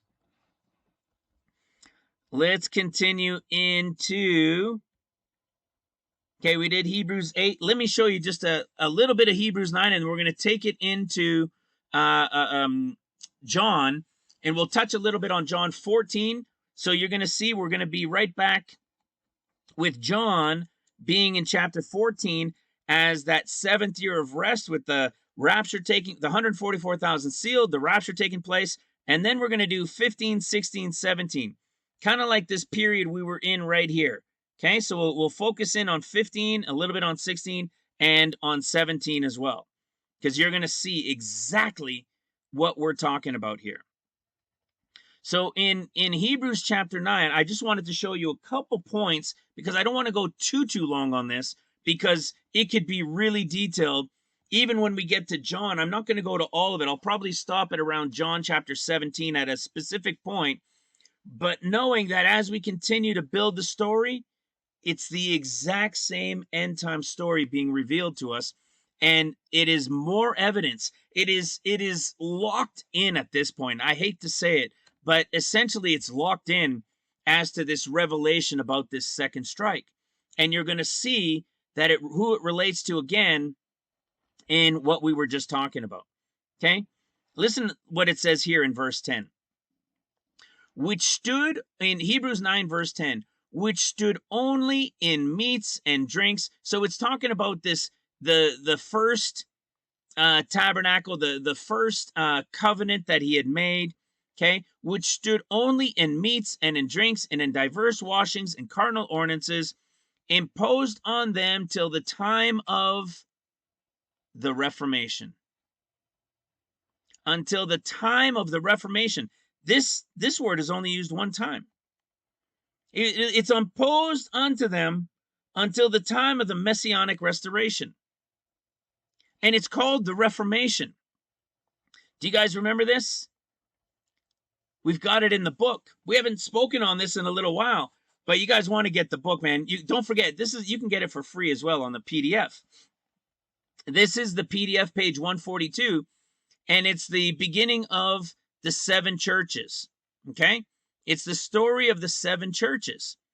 We showed how Ephesus relates to the apostolic age, that the apostles that are going to be chosen that are going to work seals. And you've got Smyrna, those who are putting their necks on the line during the time of seals as Christian persecution. Pergamum is the time when the Antichrist, the age of Constantine, type and shadow of Antichrist, when he will then take over, and the real craziness church persecution will begin And it will be the time when Mark chapter 13 says, the abomination of desolation spoken of by Daniel. This is the Mark one, when there's fleeing into the wilderness for the Gentile church. All right, for the church that's woken up during the first portion of seals with all of the incredible things that the apostles will do. Then you have Thyatira. This is the second half, if you will, of trumpets. Constantine, or the Antichrist, will have taken his power and they flee into the wilderness. This brings us to the end of the 6 years of seals, while they're still in the wilderness, and it's a very dark time throughout the earth. But then you've got Sardis. Sardis, there it is. The Church of Reformation is the type and shadow in history. And in greater history, which we spoke about Israel's king, that's because who? Israel's king will be here, Messiah. But what year, what time frame in the 14 years does Sardis represent? It represents the 7th year of seals. The dark age is done. Okay? The Antichrist is going to be killed. The dark ages come to an end because the Lord has come on heavenly Mount Zion. Antichrist is killed. It's the church Reformation age. When Israel's king shows up, that's when Messiah is there. This is that 1 year from the end of 6 years of the tribulation of seals. It's that 7th year of seals while everything is settling down because the Lord's here. All right? And look at what it is. Reformation. Okay? It's the period of Reformation. Now, let me see. I made a little note with something I want to go to. It's like Daniel 7. Okay? If you go to Daniel chapter 7, we see this exact period of time. We see the 4 beasts, and then the Ancient of Days shows up. This is the Lord God coming. See, his throne was like a fiery flame. And then you see he's got the thousands of thousands that ministered unto him, and 10,000 times 10,000 that stood before him. I believe this is the bride of Christ that's been standing before him, as you saw over in Revelation chapter 5. And the thousands of thousands are those ministering unto him. And we see that this is where he kills the beast. Okay? The beast is slain, his body is destroyed and given to the burning flame. You see that? His body is destroyed and given to the burning flame. And the rest of the beasts had their dominions taken away and their lives prolonged for a time and a season. And then what happens? Then one like the Son of Man comes in the clouds of heaven and came to the Ancient of Days, and it was given to him a dominion and glory and a kingdom. This, brothers and sisters, is the end of seals. This is in that 7th year of seals to the beginning of trumpets. Okay? Now, going back to Hebrews chapter 9, that was that time of Reformation. In that gap year, you could say, the Lord is here, but he hasn't begun his ministry yet. All right? He hasn't begun his ministry until the trumpets time begins. Okay? It'll be the first 3.5 years of trumpets. And this is why we've got this Reformation. Not because it's happening in the 9th year type and shadow, which would be down here at the 2nd year of trumpets. It's reflecting back is what it's telling us. All right? Talking about that first one. But now the other piece I wanted to show you in this chapter without going too far down the road is verse 16 and 17 in Hebrews chapter 9. For where a testament is, what does this mean? For where a covenant is, a contract, a covenant is. So what's happened here? Well, I just spent a little time showing you and explaining and revealing in scripture that the beginning of trumpets is when he's renewing, or not renewing, when he's making this new covenant. What happened when Christ came and he made this covenant for us the first time? He served 3.5 years, and then what? He was cut off. He had to shed blood, right? He had to die. So if he's making a new covenant here, and it's going to be Jacob's trouble, it's going to be Judah's time, And we know he's going to be doing this for 3.5 years with the rebuilding of the city and the streets and the temple and everything before he's being cut off in this betrayal against Judas, which is in the was as a type and shadow of the future in relation to those 30 pieces of silver as well. Look at what verse 16-17 says of Hebrews 9. For where a covenant is, there must also of necessity be the death of the testator. For a testament is of force after men are dead. Otherwise, it is of no strength at all while the testator liveth. Come on. Come on. It is everywhere. Just when I thought, I don't even want to look at this stuff. I'm not even looking for it. It just keeps showing up over and over and over and over again. Wherever there is a covenant made, blood must be shed or death must take place. It's almost like people, they used to cut their finger and make a deal, right? Now, instead of cutting, people used to spit on their hand and make a deal, right? Without death, without that shedding of blood, there is no strength in the covenant made. See? I told you. It's going to come. Do we have to fear it for him? No, man, it's taken care of. He's doing it to save Judah. Now, how about this? Check this out. Let's start in 14. Just briefly in John 14. We've talked about this many times. If we go to John chapter 14, we're not going to spend a lot of time here because we've covered it. But John chapter 14, it's the 7th year of seals. This is the 144,000 and the rapture. This is the exact chapter to year of the rapture. And we see what? In my Father's house are many mansions. If it were not so, I would have told you. I go to prepare a place for you, that if I go and prepare a place for you, I will come again and receive you unto myself, that where I am, there you may be also. Okay? Verse 7, he says, and from henceforth you know him. Oh, listen to this. John 14, verse 7. If you had known me, you should have known my Father also.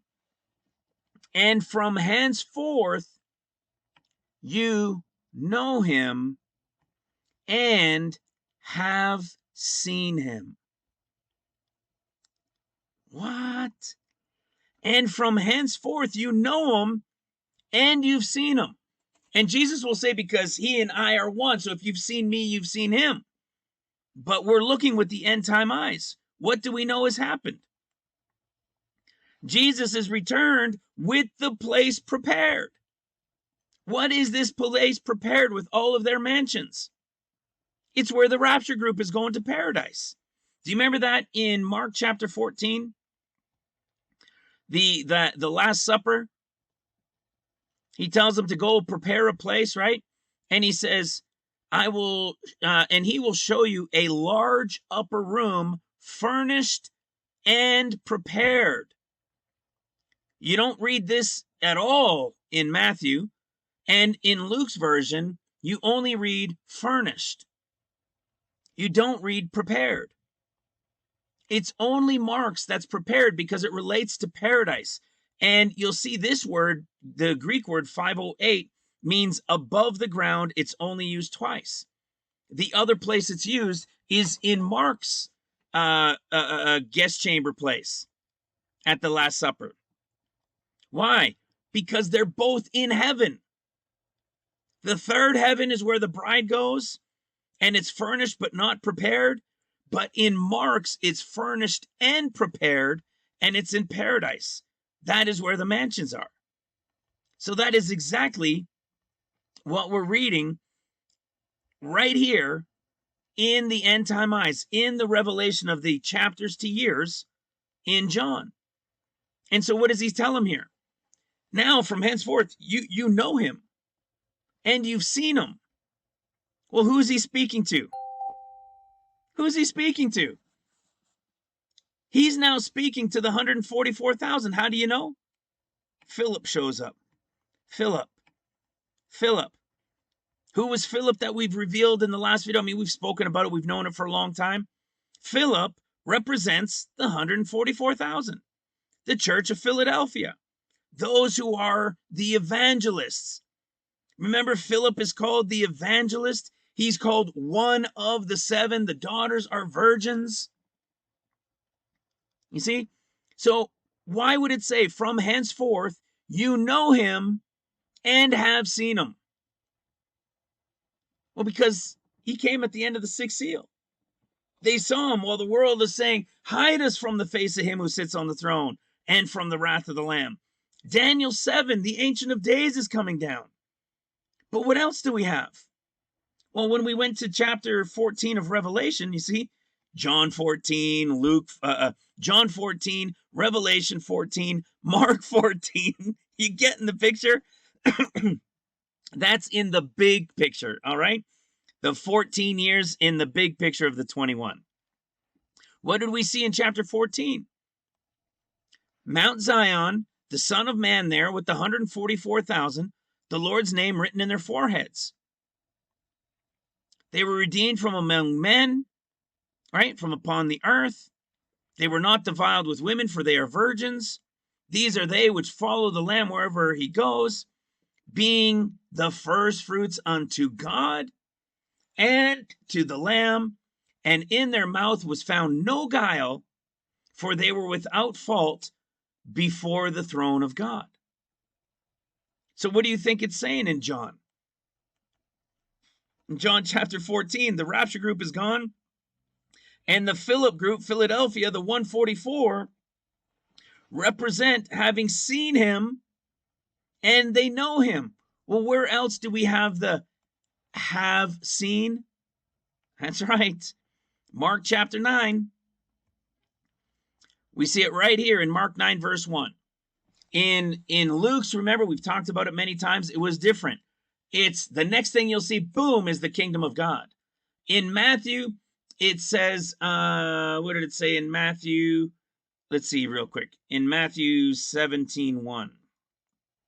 No, 16:28. It says, verily, verily, I say unto you, there be some standing here which shall not taste of death till they see the Son of Man coming in his kingdom. This is when he comes feet down on the Mount of Olives. In Luke's verse 9:28 or 27, it says 27, but I tell you of a truth, there be some standing here which shall not taste of death till they see the kingdom of God. That means, boom, this is the bride escape, the bride of Christ escaping. The next thing you're going to see is the kingdom of God. But in Mark's 9:1, it says, and he said unto them, verily I say unto you, that there be some of them that stand here which shall not taste of death till they, here it is, have seen the kingdom of God come with power. It's past tense. They will have seen him come with power. This is the end of seals, the 6 years of seals. See, after 6 days, it's the representation of after 6 years. And here we are in the 7th year. Paradise is here. And from henceforth, they now know him. They get to go on the mount with him. They're sealed in his name. And it says they have seen him. And it represents Philip. It is the representation of the 144,000. Then he starts to give a little bit more detail for us. John 14 verse 12. Now we're getting into the greater detail of these workers during trumpets that represent the 144,000. Verily, verily, I say unto you, he that believeth on me, the works that I shall do, he shall do also, and greater works than these shall he do, because I go unto my Father. So he's already giving them warning. The 144,000 are sealed. He's giving them warning that he's going to be returning to the Father, because we know he's going to get cut off in a little while, right? That's the type and shadow. We know this story is a story that happened within days, but we know in the end time eyes, it's the revelation of chapters to years. So this group is going to do the same works as Jesus and even greater. Remember, we were talking in the last video that it would appear maybe some are going to get a little bit ahead of themselves, maybe get a little bit puffed up in their egos because of their power. We know some of them will. And that's why we showed that Messiah is going to have to be cut off, is the only way to save them. Okay, because they were already promised. They were already sealed with God. Okay. Verse 13, John 14, verse 13. And whatsoever you shall ask in my name, that will I do. Anybody else? Have any of you been able to do that? I don't know a single person I've ever heard of or met that whatsoever they shall ask in his name, he'll do it. How was this taught to us as everyday life? You know, it represented going to the Lord in prayer. Not that you're going to get everything, but in the end time revelation of it, this group is going to have that ability.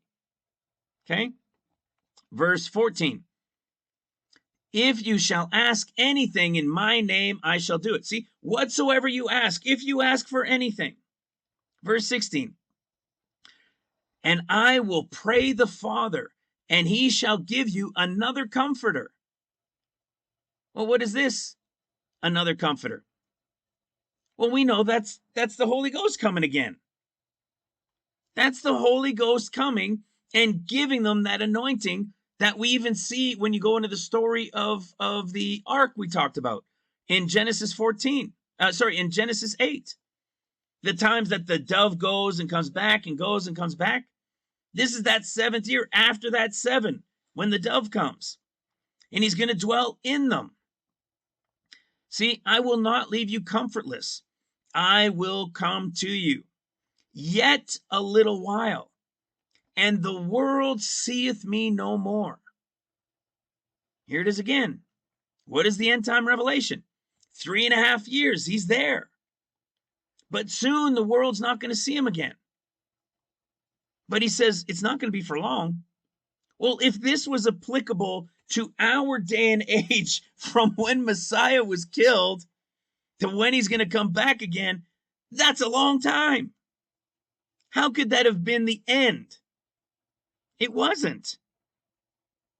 It's relating to the end of days, is what it's saying. Yet a little while, and the world seeth me no more. But you see me, because I live, you shall live also. Verse 21. He that hath my commandments and keepeth them, he it is that loveth me. And he that loveth me shall be loved of my Father, and I will love him and will manifest myself to him. See, why is he manifesting himself to them? Again, it takes us to the end of Mark 16. These 144,000 being sealed in the exact chapter to year that we're looking at in John 14. When these guys are sent to go do their thing, and the Lord received up unto the right hand of the Father, it says, and they went forth and preached everywhere, the Lord working with them and confirming the word with signs following. This is that power those guys will have. They're going to be able to do greater things than the Lord, and he's going to be there in spirit with them, confirming and showing them things along the way. Where are we? Verse 22. Judas saith unto him, not Iscariot, Lord, how is it that thou wilt manifest thyself unto us and not unto the world? You see, he's going to do it to the 144, confirming things for them. Jesus answered, said unto them, if a man love me, he will keep my words, and my Father will love him, and we will come unto him and make our abode with him. Verse 25. These things have I spoken unto you, being yet present with you. You see, because it's the 7th year of seals. But the Comforter, which is the Holy Ghost, whom the Father will send in my name, he shall teach you all things, and will bring all things to your remembrance, whatsoever I have said unto you. We go down a little bit further, verse 28. I have heard how I said, you have heard how I said unto you, I go away and come again unto you. If you loved me, you would rejoice, because I said, I go to the Father, for my Father is greater than I. Here it comes. It's really building now. Verse 29 and 30. And now I have told you before it come to pass, that when it come to pass, you might believe. Hereafter, I will not talk much with you, for the prince of this world cometh. Okay, he's not come yet, but he's coming, and has nothing in me. Now, wait a second. If this is coming to the end and the Lord is about to be crucified here in a little bit, who is this prince that's coming for him? Who is this prince? I don't know exactly what it meant in relation to this prince in what was, but I can tell you precisely what it means in the is to come. In this, he's telling them, he's given them powers. He's letting them know, look, I'm going to go to my Father soon. When I leave, look, I'm not going to be talking much to you, because the prince of this world is coming. Who is this little p prince of this world? You got it. Daniel chapter 9. He's giving them warning to the time of mid trumpets, when Messiah is going to be cut off. This is that warning time he's giving them. He didn't say he was there yet, but that he was coming. And if you go to Daniel chapter 9, what do we know? The 7 years of seals, while it was destroyed and they were removed from the land, 3.5 years. This is while Messiah is talking to them.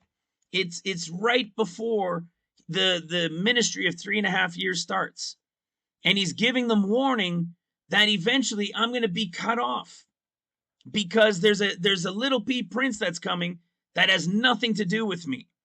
And here he is right here. Little p prince, there he is.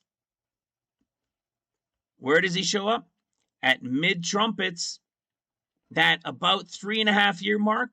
And here it says, and after the 62 weeks, those 3.5 years, so you got 7 of seals, 3.5 years of trumpets, it says, shall Messiah be cut off, but not for himself. And the people of the prince that shall come shall destroy the city and the sanctuary, and so forth. There's that little p prince. This is why in John, he's warning them at this point. Okay. So now we got John 14 covered really in depth. Now we go to John 15. So he's given them warning of the little p prince. And we go to John chapter 15. And look at this. John chapter 15 relates to the chapters to years, as we said earlier, the beginning of trumpets. Trumpets is related to what? The time of the grapes, the grape harvest that will come in. All right. And look at what we see. Jesus says, John 15 verse 1, I am the true vine, and my Father is the husbandman. Listen to what happens here. You're going to see warning after warning after warning. He is giving so much warning to the 144,000. It's almost ridiculous. It says, every branch in me that beareth not fruit, he takes away. So what's he saying? Every branch that's in me, that's a part of me, that does not bear fruit, my Father the husbandman, the vine worker, right? The farmer, the worker of the land, he's going to prune them away. He's going to break them off. What is this word branch? As if broken off. This branch is only used 4 times. And yet we know branch is used many times in the New Testament as well. But look at where it's used. 1, 2, 3, 4. All 4 are used in John 15, the first 6 verses. So he's warning the 144,000. And every branch in me that bears not fruit, he takes away. And those that bear fruit, he's going to prune so that they could bring more. Listen to what he tells them. Now you are clean. It's interesting, isn't it? How is it that they're clean, yet he's giving them warning, almost like they might be falling away, or 1 or 2 or some might fall away, even though they were clean. Okay, they're clean through the word which I spoke unto them. Verse 4, abide in me and I in you. As the branch cannot bear fruit of itself, except it abide in the vine. So again, 2 verses later, he's given them another warning. You can't do it on your own. You must remain in me. No more can you except you abide in me. Warning after warning after warning to the 144. Remember this 144 group we shared in the last video and in the past as well? He gives them warning right off the bat.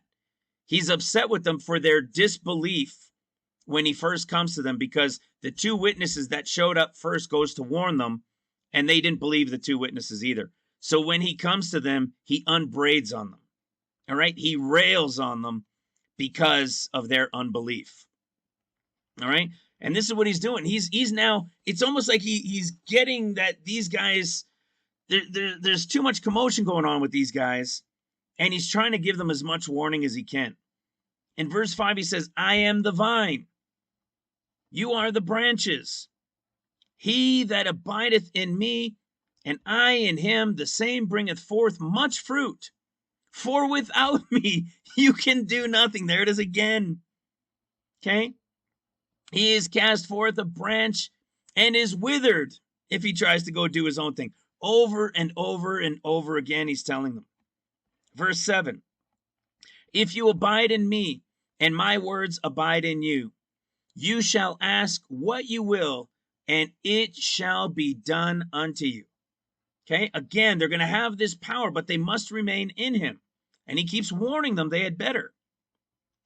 Verse 8, herein is my Father glorified, that you bear much fruit, so that you be my disciples. Okay, not apostles now. These are the disciples, right? If you keep my commandments, you love me. Verse 11, you've got a double warning again. These things have I spoken unto you, that that my joy might remain in you, and that your joy might be full. Okay, over and over and over again. Then he says in verse 14, you are my friends if you do whatever I command you. Now this is the Lord, of course we're going to, right? But think about it. What if your friend said, hey, I know you're my best friend, like, dude, we are buds, but now you're gonna do whatever I tell you to do. Like, no, I don't think so. Different with the Lord, of course, we know that. I just thought that was a funny one. Verse 15, John 15:15. Henceforth I call you not servants, for the servant knoweth not what his Lord does, but I have called you friends, for all things that I have heard of my Father I have made known unto you.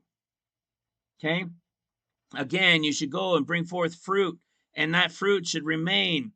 Okay, continuously he's going and telling them and warning them. We go down to verse 20. Remember the word that I spoke unto you. The servant is not greater than the Lord. If they persecuted me, they will also persecute you. He goes on. It's like filled with warning here, but we're going to get into a bit more in a moment. Verse 24. If I had done among them the works which none other man did, they had not had sin. but now have they both seen and hated both me and my Father. You see that? How is that possible? Again, we know that it's Christ reflected in the Father and so forth, but we also know in the end time type and shadow that the Father has just returned on Mount Zion. Remember, at the end of the sixth seal, at the end of the 6 years of seals, they're crying out, hide us from the face of him who sits on the throne and from the wrath of the Lamb. In Daniel chapter 7, the Ancient of Days is coming down and destroys them that come against him and kills the Antichrist. You see, he came and he did these marvelous things that no other man could have ever done. Because what happened? Then he also had the rapture group. Okay, so it's not like these things are a mystery, but now there's going to be a group that are still not believing and they're still going to be hating them. All right, here we see in verse 25, that is written in their law. Again, law, commandments, all right, over and over and over again. Go to John chapter 16. They shall put you out of the synagogues. Yea, the time cometh that whosoever killeth you will think that they doeth God a service. You see, he didn't say it's happening yet, but the time is coming when they're going to cast you out. The time is coming when they're going to start casting you out of the synagogues and they're going to start killing you, thinking they're doing it in my name, they're doing it for me. Well, if you follow Matthew 24, that's what we see. What happens in Matthew? When it says, and they shall deliver you up to be afflicted, and they shall kill you, and you shall be hated of all nations for my name's sake. It's the same time frame. It's that beginning portion, that early first half portion to mid portion of trumpets. Same portion of time. That's why I keep saying everything is in order. Let's see what else. But because I have said these things unto you, sorrow hath filled your heart. John 16 verse 7. Nevertheless, I tell you the truth. It is expedient for you that I go away. Again, here we are in the next chapter, and he's warning them that he's going to be leaving soon. For if I go away, the Comforter will come unto you. But if I depart, I will send him unto you. Let's keep going. Here it is. Verse 10. O righteousness, because I go to my Father, and you see me no more. Of judgment, because the little p prince of this world is judged. You see, again, he's about to show up again. There's this warning coming for him. Verse 15. All things that the Father hath are mine. Therefore said I, that he shall take of mine and shall show it unto you. In a little while, and you shall not see me. And again a little while, and you shall see me, because I go to the Father. Again, this is that cutting off. And they start asking themselves, man, what's he saying? He's going to be leaving us? Why is he saying he's going to be leaving us? Where's he going? Okay, and then the Lord, he explains it a little bit more. And in verse 20, he says, verily, verily, I say unto you, that you shall weep and lament, but the world shall rejoice. Remember that? When Messiah is cut off in trumpets, they're going to rejoice. So many of the people will have had the mark of the beast by then, remember? Not all the world, but a huge chunk that will be rejoicing when he's taken away. And then he says, let's go to verse 23. And in that day you shall ask me nothing. Verily, verily, I say unto you, Whatsoever you shall ask the Father in my name, I will give it to you. Again, you see, this whole thing is warning them and telling them if they're obedient in him, he will give them whatever they want. Why? Because the 144,000 are told they will do greater things than him. They are sealed with the Father's name on them. Okay. Verse 28. I came forth from the Father, and I am come into the world. Again, I leave the world and go unto my Father. Why is he going to be leaving? Because the little pea prince that's coming, you see. Verse 32. Behold, the hour comes, yea, is now come, that you shall be scattered, every man to his own, and shall leave me alone. And yet I am not alone, because the Father is with me. What is this scattering that's about to take place? See, they're not scattered yet. That ye shall be scattered. What's this scattering? Here it is. Matthew chapter 24. Matthew 24. And what do we see? The abomination of desolation. This is when Satan is cast down, the pit is opened, and what happens? He steps in the holy place. Remember, the city, the streets, the temple will be rebuilt. He's warning them that this is about to happen. What do? They're to flee to the mountains. This is the period that the fleeing is about to take place. He's warning them that this is what's coming. Okay, but he's saying, don't worry about me. Don't worry. I'm going to go be with the Father. But you guys are about to be scattered. And we saw in chapter 15, we saw in chapter 16, he talks about this little pea prince. Now, John chapter 17, we're going to end it here on John 17. When we get to John 17, we're now 3 years in. Okay, we're now 3 years into trumpets, and it says, these words spake Jesus, and lifted up his eyes to heaven, and said, Father, the hour is come, glorify thy Son, that thy Son also may glorify thee. You see, even though he's speaking it here, he's not quite gone yet. You see, this is something that's taking place over days in the was, but it's a type and shadow of years in the is to come. Now listen to this, starting in John 17 verse 4. I have glorified thee on the earth. I have finished the work which thou gavest me to do. Remember, he's saying that he's finished it, but we know it's not finished till chapter 19, remember?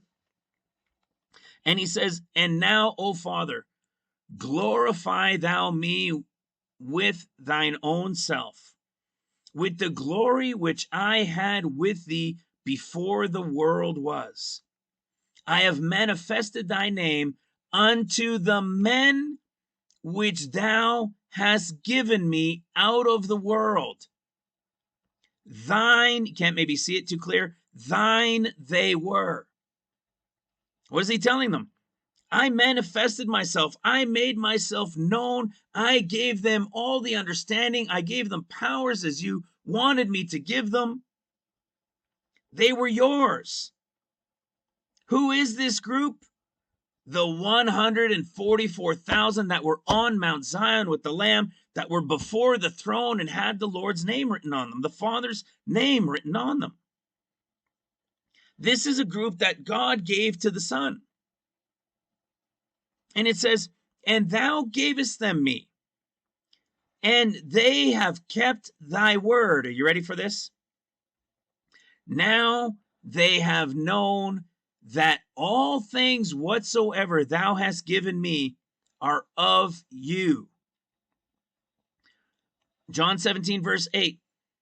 For I have given unto them the words which thou gavest me, and they have received them, and have known surely that I came out from thee, and they have believed that thou didst send me. I pray for them. Why? because he's about to be cut off. So he's going to pray for them. See, I pray for them. I pray not for the world, but for them which thou hast given me, for they are thine. They are yours, Father. You gave them to me for this time. I have informed them. I have given them everything. And now it is them. Now it is up to them, Father. They're yours. I'm praying for them. I'm not praying for the world at this point. I'm praying for them because you gave them to me. Listen to what he says next. Verse 11.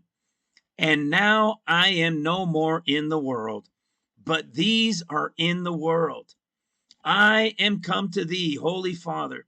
Keep through thine own name those whom thou hast given me, that they may be one as we are one.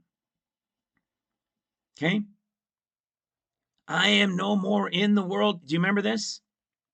This is Luke chapter 10. The 144,000 type and shadow as the 70, they were sent out into the world. They were gone out, they were casting out demons, they were evangelizing. And then what did we see? They returned unto him, and he says, I saw Satan fall like lightning from heaven. Well, we know that happens at mid trumpets, 3.5 years at the time of the Lord's being cut off. And what does he give them? He gives them that additional power. And listen to what he says. Notwithstanding, in this rejoice not, that the spirits are subject unto you, but rather rejoice because your names are written in heaven. In that hour, Jesus rejoiced in spirit and said, I thank thee, O Father, Lord of heaven and earth, that thou hast hid these things from the wise and prudent, and have revealed them unto the babes. Even so, Father, for so it seemed good in thy sight. All things are delivered to me of my Father. No man knoweth the things except my Father. Okay, this is that group. Their names were already written in heaven. They already have the Father's name written on their foreheads. So now what happens if one of them turns aside? Well, look at where we are. We're just approaching this mid-trumpets time when the Lord's about to be cut off. And it's all about those 144, and they were all the Lord's, and they belonged, and the Lord gave them to him while he was there. They're sealed with the Lord's name on their forehead. We know that it relates to this 30 pieces of silver and this Judas character that's going to play out again in the end time type and shadow. Listen to the final verse that I'm going to share with you, or one almost over. John 17 verse 12. While I was with them in the world, I kept them in thy name. Those that thou gavest me, I have kept, and none of them is lost, but the son of perdition, that the scripture might be fulfilled. None of them is lost, but one. Isn't there something interesting about that? None of them is lost, but one. The son of perdition. Jesus said, you leave the flock to go rescue that one. I know if he's the Antichrist, that doesn't work because he ends up in the flames with the false prophet. I just thought that was interesting. None is lost but one. And if he's got the whole story of the shepherds. But outside of that, what do we now see here? Well, here we are approaching mid-trumpets. And he says, I haven't lost any but the son of perdition. When does the son of perdition show up? When does this time happen? At the cutting off. At the 3.5 years after the city and the streets and the rebuilding, the temple is built, that when Satan is cast down and the pit is opened, it's the time of the son of perdition. Who was this son of perdition? What does it relate to in the end of days? Revelation chapter 17. This was an awesome revelation we did with this. Revelation 17 verse 8. The beast that thou sawest was, which is the second half of seals, okay, as the Antichrist, is not, which represented the time of the first half of trumpets, because the Lord was here, and shall ascend out of the bottomless pit and go into perdition. Who is the son of perdition? Judas, of course. There was the type and shadow of the was when he was here. So this type and shadow of the son of perdition is the type and shadow of Judas, which relates to the 30 pieces of silver, which relates to being cast into the temple when Messiah is deceived, when Messiah is cut off again. It will be what? When he ascends out of the bottomless pit and goes into perdition. It is 2 Thessalonians. People have said, well, what does it mean when the one who must be what is it taken away? In 2 Thessalonians 2:7, for the mystery of iniquity does already work, only he who letteth will let until he be taken out of the way. Who is the he that must be taken out of the way before that wicked, which is the W capitalized, which is Satan, because when he's cast down, see, and coming is working after Satan, which is the son of perdition. This is mid trumpets. This is the Judas Iscariot.